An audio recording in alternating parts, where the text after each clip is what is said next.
नमस्कार. आपल्या सगळ्यांचे महाराष्ट्र सोशल न्यूज चॅनलमध्ये हार्दिक स्वागत. चला वळूयात एका नवीन बातमीकडे. आजची बातमी. भाजप नेत्या चित्रा वाघ यांनी संजय राऊत यांच्या ट्विटवर टीका करताना सांगितले की देशाचे सरन्यायाधीश महाराष्ट्रात आल्यानंतर त्यांचे स्वागत करणे हे प्रोटोकॉलनुसार असून उपमुख्यमंत्री एकनाथ शिंदे यांनी तेच केले. कावीळ झालेल्या माणसाला जसं सर्व जग पिवळं दिसतं तसं संजय राऊत यांचं झालं असल्याचा टोला त्यांनी लगावला. मुंबई महापौर पदाबाबत त्या म्हणाल्या की महायुती अभेद असून महायुतीचाच महापौर होईल आणि मुंबईला महायुतीची लाडकी बहीण महापौर मिळेल. इम्तियाज जलील यांच्यावर प्रतिक्रिया देताना त्या म्हणाल्या की हा छत्रपती शिवाजी महाराजांचा महाराष्ट्र असून सामाजिक शांतता बिघडवणाऱ्यांवर मुख्यमंत्री आणि गृहमंत्र्यांकडून कडक कारवाई केली जाईल. राऊत आहेत, एकतर आजारी आहेत, ते बरे व्हावे अशी मी प्रार्थना करते. 113 दिवस जेलमध्ये राहून आलेला माणूस आहे, जामिनावरती आहे आणि त्याच्यामुळे त्यांना अशा पद्धतीचे काय आपण म्हणतो त्यांच्या मनावरही कुठे परिणाम झालाय की काय जरा बघण्याची फार गरज आहे. शिंदे साहेब जे आहेत, एकनाथ शिंदे साहेब हे राज्याचे उपमुख्यमंत्री पण आहेत. त्यामुळे प्रोटोकॉल जो असतो की जेव्हा सरन्यायाधीश येतात किंवा आणखीन उच्च पदावरचे जेव्हा व्यक्ती आपल्या राज्यामध्ये येतात त्यावेळेला त्यांचं स्वागत करणं हा प्रोटोकॉल असतो आणि त्या प्रोटोकॉलच्या अनुषंगाने ते त्या ठिकाणी गेले असतील. केस तर आहेच, ते लढतायत, त्याची तारीखही आलेली आहे, युक्तिवाद कोर्टामध्ये चालू आहे.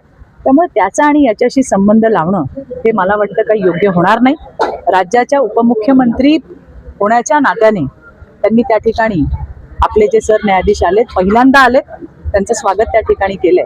थोडंसं सकारात्मक दृष्टीनेही बघणं गरजेचं आहे. परंतु आपण म्हणतो ना असं की ज्याला कावीळ होते त्याला जग पिवळं दिसतं, तसं थोडंसं संजय राऊतांचं झालेलं आहे. मुंबईकरांनी त्यांना त्यांची जागा दाखवून दिलेली आहे आणि त्यामुळे आता ते अशा पद्धतीचे असंबद्ध वक्तव्य करतायत असं मला वाटतं. त्याच्यात काय बघायचंय? आम्ही अभेद्य आहोत. आम्ही एकत्र त्या ठिकाणी निवडणूक लढवली आहे. आम्ही महायुती म्हणून लढलेलो आहोत. महायुती म्हणून आम्ही निवडून आलेलो आहोत. मुंबईकरांनी महायुतीला पहिली पसंती दिलेली आहे. त्यामुळे तुम्ही सगळ्यांनी निश्चिंत राहा, हेही मला तुम्हाला सांगायचंय. त्या ठिकाणी महायुतीचा महापौर असेल, मुख्यमंत्री महोदय मुंबईमध्ये आलेले आहेत. येणाऱ्या दिवसामध्ये लवकरच कोण तिथे आमची बहीण, कारण महिला रिझर्वेशन आहे, त्यामुळे कुठली आमची बहीण, कुठली आमची सहकारी त्या ठिकाणी महापौर पदावरती विराजमान होतोय, तुमच्याच प्रमाणे आम्ही सगळे वाट पाहतोय. परंतु महायुतीचीच महापौर असेल हे मात्र मी तुम्हाला धुळ्यातून सांगितलं.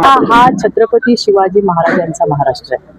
इथं भले भले आले, सगळ्यांना पाणी पाजायचं काम छत्रपतींनी केलेलं आहे. त्यामुळे अशा पद्धतीच्या वल्गना कुणी करू नये आणि अशा पद्धतीने राज्याचा समतोल बिघडण्याचं, सामाजिक शांतता जी आहे ती बिघडवण्याचं काम कोणी करू नये. आणि जर तसं केलं, तसा प्रयत्नही जर केला तर निश्चितपणे आपले मुख्यमंत्री आणि गृहमंत्री देवाभाऊ अतिशय सक्षम आहेत. बातमी आवडल्यास चॅनलला लाईक व सबस्क्राईब करा व दररोज अशा नवनवीन बातम्या पाहण्यासाठी चॅनलला फॉलो करा. धन्यवाद.